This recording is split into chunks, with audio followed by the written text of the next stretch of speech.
आज जो मुझे बात करने का मौका मिल रहा है वो एक ऐसी शख्सियत के बारे में कि जो कि मेरी उम्र के जो लोग हैं और ख़ुसूसन जो जर्नलिस्ट भी हैं उनके लिए एक बड़ा एक आइडियल आइकॉन थी मोहतरमा बेनज़ीर भुट्टो शहीद। मतलब हम जब बड़े हो रहे थे तो उस वक़्त जो है बेनज़ीर भुट्टो की जो जद्दोजहद थी वो हर तरफ नज़र आ रही थी। जिस तरीके से वो पीपल्स पार्टी के लिए सामने आई और जब भुट्टो साहब को फांसी दी गई तो हम बहुत छोटे थे और लेकिन हमें इब्तदाई तौर पे याद है, मुझे अच्छी तरीके से याद है कि 11 बजे के करीब रेडियो था उस वक़्त जो है वो ऐलान हुआ कि भुट्टो साहब को फांसी दे दी गई है। तो मेरे वालिद जो थे वो बड़े एक उनके भी आंसू निकल आए और हमें इतना ज़्यादा को मालूम नहीं था कि क्या हुआ, लेकिन ये पता था कि कोई अहम वाक़या हुआ है। उसके बाद फिर आगे जिस तरीके से बेनज़ीर भुट्टो ने भुट्टो साहब की और पीपल्स पार्टी की सियासत को आगे लेके बढ़ी तो हमें बहुत मौका मिला। मुझे अच्छी तरीके से याद है कि वो जला वतन हो गई थी पाकिस्तान में, फिर MRD की तहरीक आई। 86 में जब वो पाकिस्तान वापस आई हैं तो हम जो है वो नाजमाबाद में रहते थे और हमें पता चला कि बेनज़ीर भुट्टो का जो एयरपोर्ट से जुलूस है वो एक वो पुराने स्टाइल का, अब तो कंटेनर की सियासत आ गई है, बड़े शीशे के कंटेनर होते हैं और उनके अंदर AC लगे हुए होते हैं। लेकिन आप यकीन करें वो बेनज़ीर भुट्टो थी कि जो आम ट्रक, लोडर ट्रक जो चलते हैं, हम नाजमाबाद 1 नंबर नाजमाबाद चुरंगी पर हम जाकर खड़े हो गए और वहाँ से वो बड़ी देर इंतज़ार के बाद ट्रक गुजरा। तो मुझे आज भी याद है कि लाल कलर का एक वो झंडा सा था, उनके साथ पीपल्स पार्टी के वो जो जाले भी मौजूद थे और बेनज़ीर का एक हमेशा से जो स्टाइल था, खूबसूरत चेहरा, दुपट्टा उन्होंने लिया हुआ और हम बच्चे ही थे, हमें झलक नज़र आई तो हमारा मतलब वहाँ खड़ा रहना जो है वो पूरा हो गया। उसके बाद फिर सहाफ़त में भी आने का मौका मिला, कई उनकी जो है वो प्रेस कॉन्फ्रेंस भी अटेंड की। अगर हम बेनज़ीर भुट्टो की आज जो है वो 16वीं बरसी जो है वो मनाई जा रही है तो अगर हम उनकी बात करें तो इतनी तदब्बुर वाली, इतनी बैलेंस सियासतदान अब नज़र नहीं आते। अब आप देखें जिस तरीके से मुल्क के अंदर सियासत के अंदर एक लोगों पे कीचड़ उछालना, तज़हीक करना, जुमलेबाजी कसना और क्या कुछ नहीं हो रहा। और वो मेरा ख्याल इस कबीले की आखिरी चिराग थी जिनके अंदर सियासी रवादारी थी। मतलब उनके साथ बहुत सारे लोग जो है ज़ाउल हक की बाकियात जिनको वो कहती थी वो भी मौजूद रहीं और उसके बाद उनके साथ उनके ताल्लुकात भी रहे, लेकिन हमने कभी नहीं सुना कि उन्होंने कोई ऐसी बात की हो कि जो कि अखलाक से गिरी हुई हो। और फिर कराची वालों के लिए एक बहुत बड़ी बात थी जब 86-87 में उनकी शादी हुई आसिफ अली जरदारी के साथ, तो जिसको नहीं भी कार्ड मिला था उसके कदम भी जो है वो लियारी की तरफ गामजन थे और बड़ा वो। और बरसी की बात करें जब उनकी बरसी, तो मैं उस वक़्त जो एक निजी TV के अंदर काम करता था और मुझे अच्छी तरीके से याद है कि हमारे एक साथी हैं वो रफ़त सईद जो कि उस वक़्त तकबीर से भी वाबस्ता थे, एक बैनुल अक़वामी एजेंसी के लिए भी काम करते थे और मैं एक निजी TV में काम करता था। उन्होंने मुझसे कहा कि जर्मनी से एक दार स्पिगल है, उनकी रिपोर्टर हैं, वो आ रही हैं, अगर तुम उनके साथ काम करो। तो मैंने कहा ठीक है, चूँकि ये बाहर के जो सहाफ़ी आते थे उनको एक पाकिस्तान के अंदर एक साथी या स्ट्रिंगर जिसको उस ज़माने में कहते थे वो चाहिए होता था और मिल के काम करते थे कि जगह वगह जाना, साथ स्टोरीज़ के लिए वो काम किया करते थे।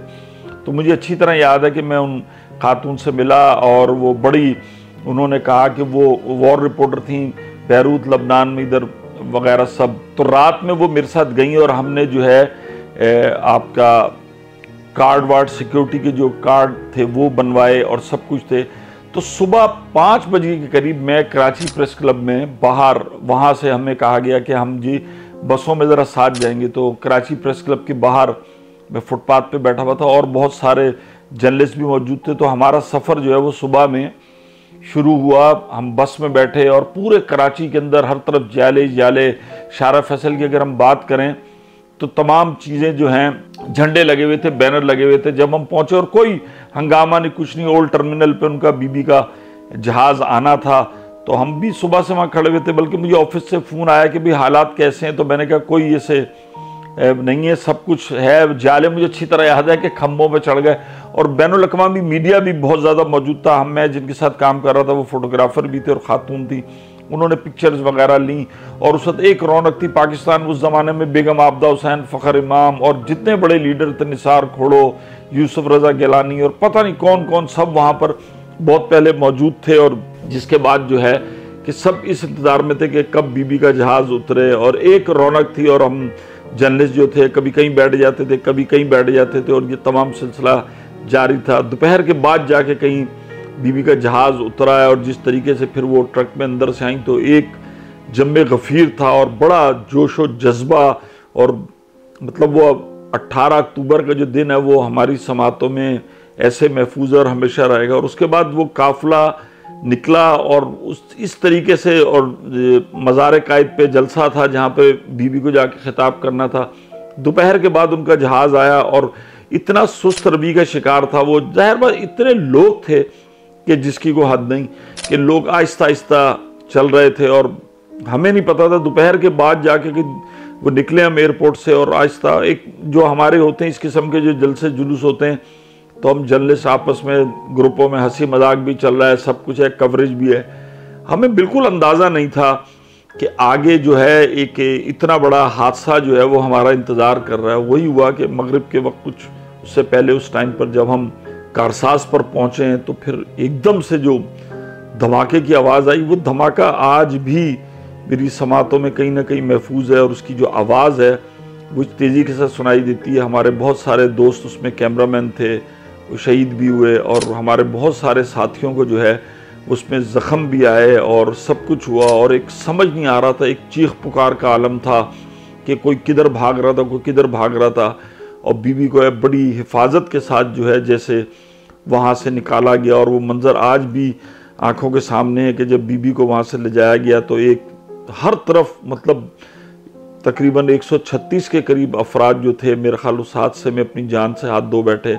कई जो है वो उसमें ज़ख्मी भी हुए, और बाद में उस मुकाम पर जो है वो एक यादगार शोधा भी बनाई गई। तो वो जो दिन था, वो मैंने अपने कैरियर में जितनी भी इवेंट्स अटेंड किए या कवर किए, उनमें से एक बहुत बड़ा इवेंट था कि हमें पता चला। लेकिन बीबी का हौसला नहीं था, उसके बाद भी उन्होंने प्रेस कॉन्फ्रेंस की। और आप ये देखें कि 18 अक्टूबर 2007 को ये वाक़या होता है, नवंबर दिसंबर, और उसके बाद भी बीबी जो है वो मुतहरिक रहती हैं। और परवेज़ मुशर्रफ का दौर था, उन्होंने हार नहीं मानी और मुस्तकिल वो प्रेस कॉन्फ्रेंस करती रहीं, इधर उधर जाती रहीं। और फिर आखिर वो दिन भी आया कि जब वो पिंडी जलसे में पहुंची, वहाँ से उन्होंने खिताब किया। और उसके बाद 27 दिसंबर की जो है वो घड़ी थी कि जब वहाँ से निकली, और एक गोली ने जो है वो हमसे एक इंतहाई पाकिस्तान की अहम लीडर को छीन लिया। और उसके बाद मैं समझता हूँ कि पाकिस्तान में सियासत का रुख जो है बड़ा तब्दील हो गया। वो इस कबीले की आखिरी सियासतदान थी कि जिनके अंदर रवादारी थी। अब हमें वो ना रवादारी नज़र आती है, ना वो सियासी अज़ाइम नज़र आते हैं, ना वो बातचीत नज़र आती हैं। तो कराची के अंदर रहने वाला जो है बीबी ने, मुझे अच्छी तरह याद है कि हम बचपन में जाते थे तो कैंट स्टेशन पे मेरी स्कूल है, वहाँ से जेनिंग स्कूल है, तो हमारे वालिद बताया करते थे कि ये स्कूल है और जहाँ से बीबी ने इब्तदाई तालीम हासिल की। फिर कराची वाला जो घूमने क्लिफ्टन जाता था, उस ज़माने में एक ही तफरीक आती कि कराची, अब्दुल्ला शाह गाजी, उसके साथ झूले, प्लेलैंड, वहाँ से तो गुजरते हुए 70 क्लिफ्टन ज़रूर आता था। और मुझे अच्छी तरह याद है कि हमें बस वो ये 2 तलवार 3 तलवार बचपन में नज़र आती थी, और जैसे ही गाड़ी वहाँ से गुजरती थी तो जो और भी बुजुर्ग होते थे सब बताते थे ये 70। तो 70 क्लिफ्टन हमेशा से जो है हमारी वो याददाश्त का महवर रहा। उल्टे हाथ पर जब आप क्लिफ्टन जाएं तो उल्टे हाथ पर एक 70 क्लिफ्टन की पुरानी इमारत आती थी।